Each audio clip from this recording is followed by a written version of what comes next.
cerita yang punya logika. Bagi yang tidak punya logika, skip aja. Pada 18 Oktober, pengadilan terkait tewasnya 4 anggota Laskar FPI di Jalan Tol KM 50 Jakarta Cikampek dimulai. Yang jadi tersangka adalah 2 anggota kepolisian, Ibda M. Yusmin Ohorela dan Bribtu Fikri Ramadan. Mereka didakwa melakukan pembunuhan karena menembak sampai mati 4 anggota Laskar FPI dalam jarak dekat. Keempat anggota FPI itu menyerang dan berusaha merebut senjata polisi, sehingga polisi dalam waktu yang sangat cepat memutuskan menembak para anggota Laskar. Pengadilan akan memutuskan apakah tindakan kedua polisi itu dapat dibenarkan atau tidak. Saya pribadi sangat percaya bahwa petugas kepolisian tidak melakukan penembakan tanpa alasan yang dapat diterima. Para terdakwa itu saya rasa harus menembak untuk membela diri mereka. Karena perkelahian terjadi di ruang sempit di dalam sebuah mobil Xenia, penembakan dalam jarak dekat tidak bisa dihindari. Saya tentu saja bukan ahli. Namun dari segenap informasi yang beredar, saya percaya polisi tidak membunuh dengan sengaja, mereka hanya membela diri. Untuk menyegarkan ingatan, saya jelaskan dulu kasus yang berlangsung Desember 2020 lalu itu. Informasi ini memang adalah versi polisi, namun kemudian dibenarkan oleh Komnas HAM. Ketika itu terjadi konflik fisik antara polisi dan Laskar FPI. Ini semua diawali dengan operasi pengintaian rombongan Rizik Syihab. Para polisi menguntit perjalanan rombongan Rizik yang tiba-tiba saja meninggal kediaman di tengah malam. Pengintaian ini sangat logis, karena Rizik sebelumnya memang sudah berulang kali melarikan diri dan bersembunyi sehingga tidak terjangkau tangan hukum.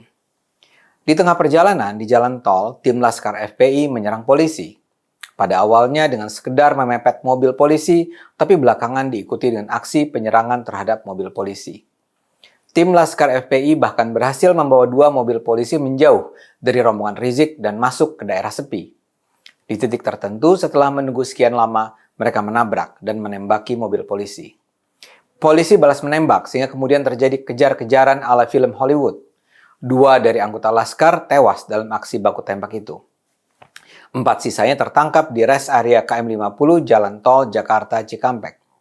Keempat orang FPI itu ditahan dan dimasukkan ke dalam mobil yang diawaki 3 polisi. Polisi sebenarnya tidak siap membawa tahanan tersebut. Mereka misalnya tidak membawa borgol karena tugas mereka semula hanyalah mengawasi, bukan melakukan penindakan. Jadi keempat anggota FPI itu dibiarkan bertumpuk di kursi belakang dengan tangan tidak terikat. Polisi mungkin juga menyangka mereka sudah berhasil menjinakkan para anggota Laskar itu karena mereka baru saja selesai terlibat dalam konflik berdarah yang sudah mematikan 2 anggota Laskar lainnya. Polisi mungkin tidak menyangka mereka akan berani nekat melawan lagi di dalam mobil. Apalagi jarak menuju kantor polisi diperkirakan akan bisa ditempuh dalam waktu tidak sampai 1 jam. Tapi perkiraan polisi salah. Di dalam mobil itu, keempat anggota FPI kembali menyerang. Seorang anggota polisi dicekik dan senjatanya berusaha direbut. Mungkin karena tak ada pilihan, polisi pun terpaksa menembak para tahanan itu dalam jarak dekat. Dan keempat anggota FPI itu pun tewas di tempat. Itu adalah penjelasan versi polisi. Keterangan tersebut lantas dibantah oleh para pendukung Rizik dan FPI. Mereka menuduh polisi dengan sengaja membunuh anggota Laskar. Mereka membantah bahwa mobil FPI yang lebih dulu menyerang polisi. Bahkan mereka menuduh polisi menyiksa para anggota Laskar sebelum membunuh mereka. Juru bicara FPI Munarman menyatakan anggota FPI tidak pernah membawa senjata api. Komnas HAM kemudian turun tangan terlibat dalam proses verifikasi. Komnas HAM menemukan bahwa keterangan polisi yang benar. Mereka menyimpulkan para anggota FPI itu memang sengaja menyerang tim polisi, termasuk dengan menembak dengan senjata api. Komnas HAM menyimpulkan konflik terjadi karena tim Laskar memang menunggu kedatangan mobil polisi untuk kemudian ditabrak dan ditembaki di lokasi yang sudah disiapkan. Komnas tidak menemukan indikasi adanya penyiksaan terhadap para anggota Laskar FPI. Komnas HAM memang menduga adanya tindakan pembunuhan di luar hukum terkait penembakan terhadap 4 tahanan. Namun mereka menyatakan untuk memastikan apakah benar telah terjadi pelanggaran hukum harus ada proses hukum yang adil. Sementara itu, kubu pecinta Rizik dan FPI terus berkukuh bahwa polisi memang secara sengaja berusaha menghabisi FPI antara lain dengan membunuh ke-6 anggota Laskar itu. Yang menarik, pada bulan Juli yang lalu diluncurkan buku putih Tim Pengawal Peristiwa Pembunuhan TP3 6 Laskar Front Pembela Islam FPI. Ternyata salah seorang anggota TP3, Amin Rais, menyatakan bahwa berdasarkan fakta-fakta objektif yang dikumpulkan TP3, polisi dan TNI sama sekali tidak terlibat dalam skenario maupun implementasi dari pelanggaran HAM berat itu. Bahkan dalam konferensi pers 7 Juli, Amin mengatakan secara jelas dan gamblang, jadi teman-teman TNI dari 3 angkatan dan teman-teman Polri, Anda memang tidak terlibat, baik skenario apalagi pelaksanaan. Jadi kita bangga, Alhamdulillah, tulang punggung keamanan bangsa namanya Polri dan tulang punggung pertahanan namanya TNI tidak terlibat sama sekali. Menurut Amin Rais, ketidakterlibatan institusi TNI ataupun Polri dalam kasus penembakan anggota Laskar FPI itu merupakan kabar gembira. Dengan latar belakang itulah pengadilan ini sekarang dilakukan. Yang sekarang dijadikan tersangka hanya 2 anggota kepolisian yaitu Ibda M. Yusmin dan Bribtu Fikri.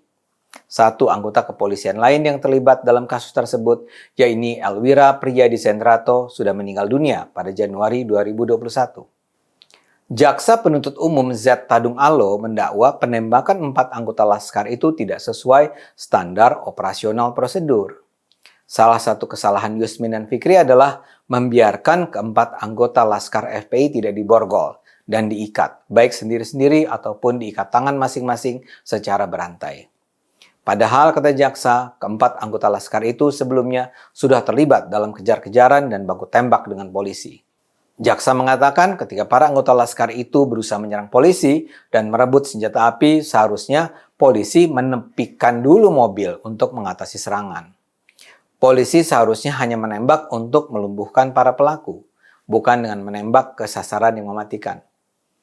Entah apa yang ada dalam benak terdakwa sehingga tanpa rasa belas kasihan dengan sengaja merampas nyawa orang lain, ujar Z. Seperti saya katakan, kalau saya sih tidak percaya polisi dengan sengaja membunuh para anggota Laskar. Saya percaya saat diserang dan diancam seperti yang terjadi di dalam mobil polisi tersebut, salah satu reaksi profesional polisi adalah menyerang balik.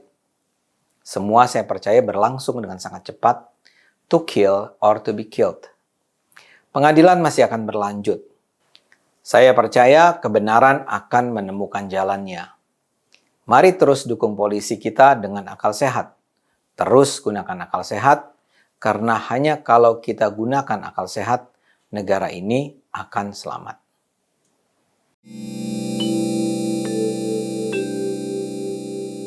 Video ini hanya untuk mereka yang punya logika.